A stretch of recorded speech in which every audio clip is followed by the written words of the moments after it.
Am I the asshole for flipping out on my roommate when she tried to ban drinking and alcohol from our apartment? I, 26 female, have lived with my friend, we will call her a 27 female, for a few years now. We have always had fun and typically get along super well. I has a tendency to be what I like to call a relationship chameleon. Whoever she is currently dating, she starts to mimic their likes and behaviors. This guy she has been dating for maybe 2 months apparently went through rehab for alcoholism and has been in recovery for a few years now. I know getting sober isn't easy and I respect the strength that it takes to work through that. Well, a couple of weeks ago A announced she is giving up alcohol in solidarity with him. Okay, cool. She's never been a big drinker, so no big deal. She became a vegan for the last guy because he was. She went right back to meat as soon as he ended things. The time before she talked about converting to Judaism because, when they have kids, the mother had to be Jewish, etc. etc. None of her other relationship trends have ever affected me or my lifestyle. Right after announcing her newly sober lifestyle, she starts being judgmental and pushy. We have a bar cart that was pretty pricey that's well stocked. She told me we need to get rid of it. I said absolutely not. She then said I can keep it but it needs to go in my room. Once again no, we live in the city, bedrooms are small. I only drink on weekends because my work is intense and wake early. A bunch of us were out to dinner and she complained we were making her uncomfortable for having drinks and said we should respect her. The final straw was last night. My boyfriend came over. A was out with her BF. And I made us a super nice meal. He brought over nice wine. And her boyfriend came home early. He goes into her room and she freaks out saying how she told me she has banned alcohol from our apartment. I snapped and told her she is ridiculous, this is my apartment, and that when this guy eventually gets sick of her she will be drinking again. I also told her I was sick of her shit and that the apartment was in my name only. I lived here with another friends prior and she needs to move out. She grabbed sober boyfriend and stormed out. I can't keep living like this. Am I the asshole for snapping on her and telling her to move out? I can afford my place solo, the stress she is causing isn't worth it. She apparently started a group text with all of our mutual friends with a distorted version of what happened, saying I went crazy and kicked her out. My phone blew up with messages with people mad at me and I had to tell people what actually happened. Edit. Update. So I have texted her twice since this morning. I haven't seen her after our argument and her leaving.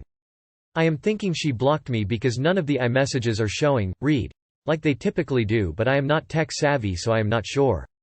I went to send her a message through Facebook Messenger because I want to sit down tonight and talk and she unfriended and blocked me apparently. What the feek does this accomplish? I am fortunate that I am WFH today, so I mean she has to come back at some point. You know that wine she was so mad about? I wish I wasn't working because I would like a glass right now. The level of immaturity here is insane. She either needs to live alone or understand she doesn't run the world. This is not like you are renting a room from her house. Not the asshole, she needed a reality check. Not the asshole. Like you said, this is your apartment also. Any decisions like that need to be made between the two of you, not just made by decree from one. It's fine for her to stop drinking in solidarity with her boyfriend. What isn't fine is when she tries to force it on everyone around her. Or, it's fine to have a penis. It's also fine to be proud of your penis. However, the moment you stick your penis in my face, we are going to have problems. Absolutely not the asshole. She was acting like she herself was in recovery, which is bullshit. She doesn't have a drinking problem, so there's no reason for her to ban it from your home. Not the asshole. There isn't an universe in which you're the asshole. If it was something you agreed on when moving in the same apartment, it would be a different situation. People can't just make rules up as they go. Edit. I always get a bit sad when I see women who think they need to completely emulate their partner. Girl. No. Edit 2. Okay guys, now I get sad when I see anyone who changes according to their partner. It was the Brad Pitt meme that changed my mind. Not the asshole. She can't just expect you to change your whole way of living because she has decided to mirror this new boyfriend like she has others before him. Sounds like she is quite the follower. What if her next boyfriend is some type of neo-Nazi? Enough is enough. You don't need this type of immaturity. Clearly she has very low self-esteem and puts whomever she is sleeping with or dating before you, showing you no respect. Not the asshole, and I'm stealing the term relationship chameleon. I have a former friend that acts the same way and it's exhausting. Am I the asshole for telling my wife she should have written it, my kid doing summer band, on the calendar? My kid, 17M, just graduated high school and will be a freshman at Southern California in the fall. He doesn't drive right now but will be getting his license in July. The community we live in is doing a summer band that meets on Tuesdays in June from 7 o'clock 8:30 p.m. and he joined it. At our church I have been assigned chair of the associate pastor nominating committee that will meet every Tuesday at 5:30 p.m. from now on, so now my wife is the one that has to drive him to summer band. Well, when he first started, I told her before I left for work the day he first started to write it on the calendar in the kitchen while she was nearby so we wouldn't forget. Today, I got home at about 6:50 and noticed she had just gotten dinner ready.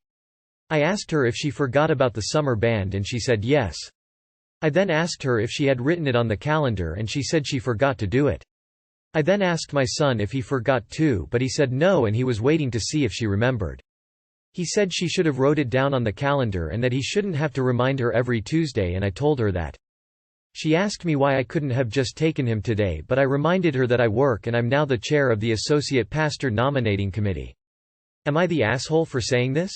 Info. Why isn't your 17-year-old son taking more charge of his life? Why is he still relying on your wife to write down his events on the calendar like he's a 5-year-old little boy? Are his hands broken? Info. Why didn't you add it to the calendar? And why is your son setting weird tests for his mum instead of just picking up a pen? Edited to add you are the asshole. Your son is 17 and headed to college. Now is a good time to act like the young adult he is and voice that he needs to be somewhere, he needs to take responsibility for his actions. You two can write on a calendar just as well as she can. Yes, you both are the Info. Why didn't you write it on the calendar? I then asked my son if he forgot too, but he said no and he was waiting to see if she remembered. And you're enabling this?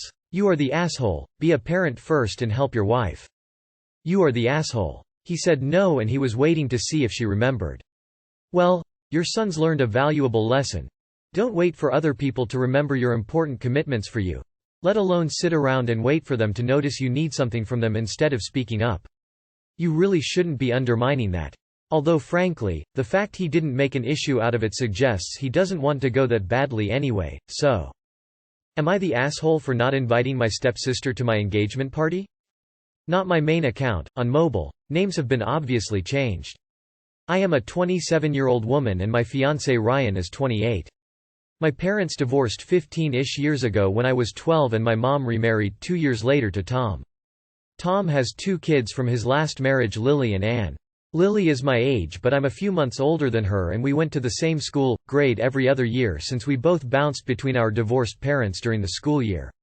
Lily never wanted to bond with me even with my attempts, but Anne did make an effort. I met Ryan in my junior year of HS and we had an on-off relationship throughout school, like regular teenagers, and broke up at 18 and then we reconnected years later when I was 25 and have been going strong since. So Lily hated this, like absolutely freaked out because she apparently never dated anyone in HS and didn't have an official relationship until late in college. In HS, I could never have Ryan or any BF over to hang out because she would get insanely jealous. She made a whole scene when we went to senior prom together. She demanded I go stag because she didn't have a date. I didn't, and you would not believe the meltdown she had when we announced our engagement through social media. Whenever I did break up with Ryan she would rub it in my face and say I never deserved him, how he doesn't like curvy girls, I'm Latina, and stuff like that. My mom and I went through engagement invitations a few days ago and I specifically told her that only Anne and Tom are allowed to come and Lily is strictly not invited. Well, my mom told Tom, who got upset, and then told Lily, who then called me, and that created a whole mess. She called me absolutely furious saying that I was insecure and she's now going to wear white to my wedding since I want to make this about myself. I'm very upset and my mom told me that I just need to invite Lily because we are sisters and if I had in the first place then this drama wouldn't have happened. I then told my mom I'm no longer contacting her until she apologized. Ryan is on my side saying that Lily has made me miserable and to stand my ground, but Anne has told me to be the bigger person since Lily is going through a hard time and I've been inconsiderate with her emotions by having too many boyfriends throughout the years and she's only had 2. I feel like everyone else is acting absolutely crazy and I feel like I'm losing my mind with no one seeing it from my side besides Ryan, so am I the asshole? Edit. Thank you to everyone for all your wonderful messages. I'm so glad I'm not going crazy. You guys have definitely helped open my eyes and I'm so glad that I wasn't being dramatic. I do have a really quick update though. I have told my mom that she is no longer allowed to be included in any of my future plans because I can no longer trust her. Also, Ryan and I have actually decided to elope, because wedding planning is insanely stressful and we really hate it. We felt that we needed to have a wedding, because that's just what people do, but throughout this whole process we've been completely miserable.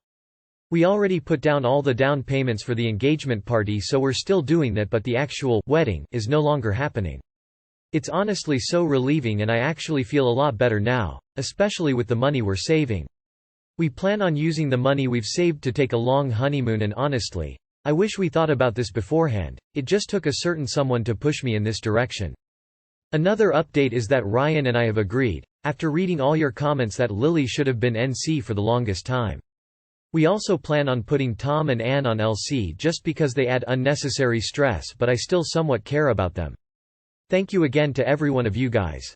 Thank you to the people who have reached out to me with their own Lily stories. I will definitely take your advice moving forward.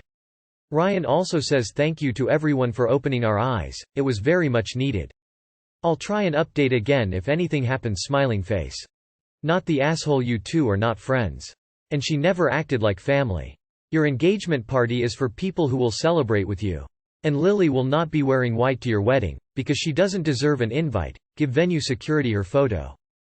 She's now going to wear white to my wedding since I want to make this about myself. How dare you make your wedding about yourself? Just this sentence alone shows you're not the asshole and made the right choice here. Not the asshole. It's your wedding. Invite only the people you want there. It's such a special day, no toxic people should ruin it for you. She is clearly unstable and has feelings for your fiancé. If she's going to be so hateful, she doesn't deserve to be in your life. Congratulations on the engagement. Best wishes for you both. 2 hearts. Not the asshole. Relationships are a two-way street. Someone who is rude and insulting definitely has no business attending your special day. I would just uninvite Anne too over her. You had too many boyfriends. Comment. WTF? Not the asshole. Not the asshole. Lily's reaction is to make threats about your wedding? Looks like you dodged a bullet. Am I the asshole for spending money on my friends and my co-business than my sister's IVF funds?